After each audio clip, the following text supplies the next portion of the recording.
એ કદાચ આખા દેશનું સૌથી પહેલું ઓર્ગેનાઇઝેશન એવું હશે જેની 100% ફ્લીટ ઇલેક્ટ્રિક બસીસની ફ્લીટ થશે આ નાણાકીય વર્ષ 2026-27ના અંત સુધીમાં. તો એક પોતાની રીતે જ એક બહુ મોટી સિદ્ધિ થશે અમદાવાદ જનમાર્ગ લિમિટેડ માટે.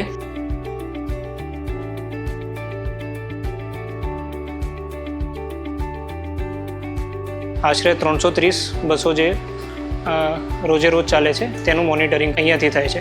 આની સાથે સાથે દરેક સ્ટેશન પર કાર્યરત સીસીટીવી કેમેરા સ્ટેશનની દરેક મુવમેન્ટ, ટિકિટિંગ, સ્ટાફ એ બધાનું મોનિટરિંગ કરે છે.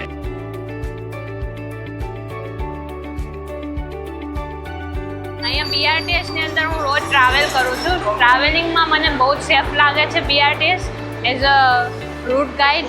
અને બીઆરટીએસની અંદર સ્ટોપની અંદર પણ બહુ બધી સગવડો આપે છે. બધી ક્લિનિંગ બધે વધારે થાય છે અને બધે કેમેરા રાખેલા છે. કહેવા માંગુ છું કે ગુજરાતમાં જે બી બીઆરટીએસની સેવાઓ ચાલે છે એ બહુ સારી દોર પર ચાલે છે અને મોટા ભાગે ઇલેક્ટ્રિક થઈ રહી છે અને વુમેન સેફટીના મુદ્દાથી બી બહુ સારો છે. કોઈ વાંધો આવે છે નહીં. રાત્રે બી છોકરીઓ આરામથી ટ્રેવલ કરી શકે છે.